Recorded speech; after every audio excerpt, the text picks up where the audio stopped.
So the name of the video is going to be called Sega Genesis Romhacks, but I found out not everyone calls the Sega Genesis the Sega Genesis. There's actually a lot of names for the system depending on where you live. So I hope I'm covering all bases here. These are the best Sega Genesis, Sega Mega Drive, the Sega Mega Machine, not Sega Master System, the Sega Before Exodus, the Sega Genesis starring Phil Collins, the machine that plays Tommy La Russa baseball, Romhacks. Let me know if I missed any. Shining Force Battle Royale takes Shining Force 2 and turns it into a gauntlet of new back-to-back custom battles. Assemble your 12 fighters out of the few dozen available, and you're immediately dropped into the first fight. Aside from moments in between battles healing characters, buying weapons, and switching your fighters in and out, you'll constantly be seeing action. There's a wide selection of characters to pick from, and they've been selected from all the Shining Force games. There's a few completely original characters thrown in there as well. Anything from Kiwi, who's in the original Shining Force 2, Musashi from Shining Force 1, to Zalude the Skeleton Mage, who's a completely new creation. The enemies are also pulled from all the Shining Force games, so everything from the giant sword-wielding rats to the awesome blue dwarves are here. I mean, look how cool the dwarves are. They have like a boat anchor as an axe. What's not to like about that? The only limitation here is that no new custom maps were added. Instead, the fights use some of the original maps with new enemy placements, or they turned overworld maps into battle maps like towns and castle interiors. The difficulty's ramped up here, so it's quite a challenge to get through each scenario. I think the easiest of the 4 selectable difficulties matches the difficulty from the original game, so you can really test your skills here. Anyway, give Shining Force Battle Royale a try if you're thirsty for more content from this forgotten series. Kid Chameleon 2 Heavy Metal's Revenge is a complete level hack for Kid Chameleon, with some color palette changes thrown in there, you know, just to spice things up. You're gonna want to be pretty good at the original before even attempting this one, because even the first few levels are pretty tricky, you know, hence the 2 in the name. There's a lot of precise platforming here, but Kid Chameleon's controls were already so tight that if you mess up here, it's your fault, really. Not that it makes any of the levels easier, there are some pretty difficult segments. If you miss Kid Chameleon and you want more, give this a try. Sonic 3 Complete takes both Sonic 3 and Sonic & Knuckles to combine them into one great package. Although this could already kind of be done by connecting a Sonic 3 and Sonic & Knuckles cartridge together, this is more like imagining if the game came out as it originally was intended to, being one standalone release. Anything from music tweaks to general bug fixes, everything is touched up here and brought together for the sake of consistency. You can also play the game in its original intended zone order, which places Flying Battery Zone between Carnival Night and Ice Cap. This new menu screen has a lot of little bells and whistles to play around with, like adding in the peel out from Sonic CD. I mean, look at all these options, it's almost too much. There's not much in the way of new content here, but that's not what it's about. You're getting the easiest and most definitive way to experience all of Sonic 3.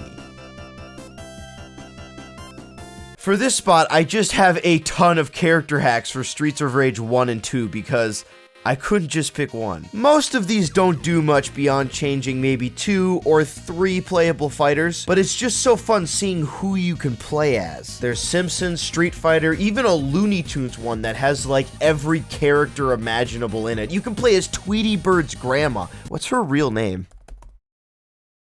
Oh, Granny. Why did I even bother with that? By far the best one of the bunch is the hack that lets you play as Ditto from Pokemon, and all his attacks are just him transforming into other Pokemon. The dash attack is Scyther, the standard punch is Hitmonchan, stuff like that. Player 2 gets to play as a shiny Ditto, and it's not just a reskin, it has completely different Pokemon to transform into. Between the 2 Dittos, there's probably like 45 Pokemon to turn into, and it's by far the most confusing and chaotic character to play. Many of the hacks even have some new custom moves that weren't featured in the original games. Anything from Guile's Sonic Boom to Daffy's just straight up gun. And if you didn't realize yet, yes, I am playing with 2 controllers at the same time, so do forgive the wonky gameplay. Dr. Robotnik's creature capture turns Sonic 1 into a completely different game. Very few hacks go this far in changing everything about the original. It completely flips the gameplay around, so instead of Sonic freeing the animals at the end of each level, you spend the entire time playing as Robotnik capturing the little creatures before the time runs out. And if you run out of time, Sonic just releases them and you're gonna have to start all over again. Once you get all the animals, you have to flip the end sign back to Robotnik's picture to end the round. It's a nice little touch. Every level from Sonic 1 is available because, I mean, those levels aren't going to make themselves. The difficulty's a bit steep, but once you know the animal placements, it's not that bad. But because you don't have any real powers to speak of, you're pretty much on your own. You're going to have to be careful navigating the levels. It's definitely slower than the usual Sonic experience, but it's an awesome idea.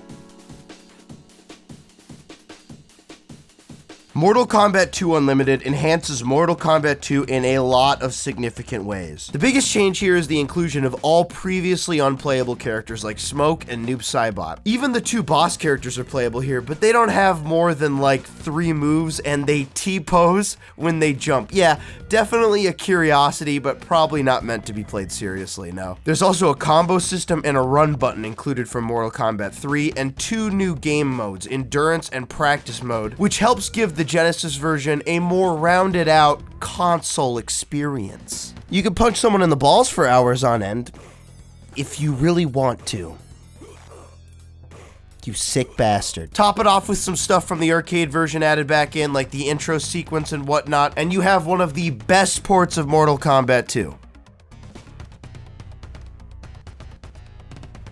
Big's Fishing Derby takes Sonic 2 and turns it into a fishing game. Forget Robotnik's creature capture, this bears absolutely no resemblance to the original at all. I can't see what parts of Sonic 2 are being used here. It's somewhere between a hack and a homebrew, really. Your goal here is to grab the frog from the bottom and bring him up to the surface. The fish get bigger and faster as time goes on, so you'll be using your hook and a variety of power-ups to clear the waters enough to bring the frog up. There's a perfect selection of modes here. Time Attack, Arcade, which has levels interrupted by mini-bosses, and Zen mode, which removes all time limits and threats, so you can just kick back and enjoy an authentic Sonic fishing experience. I'm not really joking though, the levels themselves are so beautifully detailed with custom effects and backgrounds that it's basically worth playing the game just to see them all. And there's a lot of them. 30 in all, and they represent anything from Azure Lake Zone, Chemical Plant Zone, to even Bridge Zone, which is from the Game Gear port of Sonic 1, complete with its rip-off Full House music.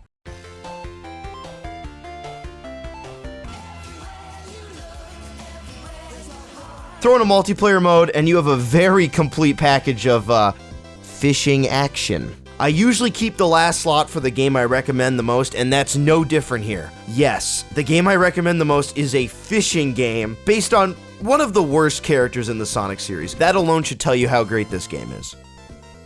That's it. Now get out of here.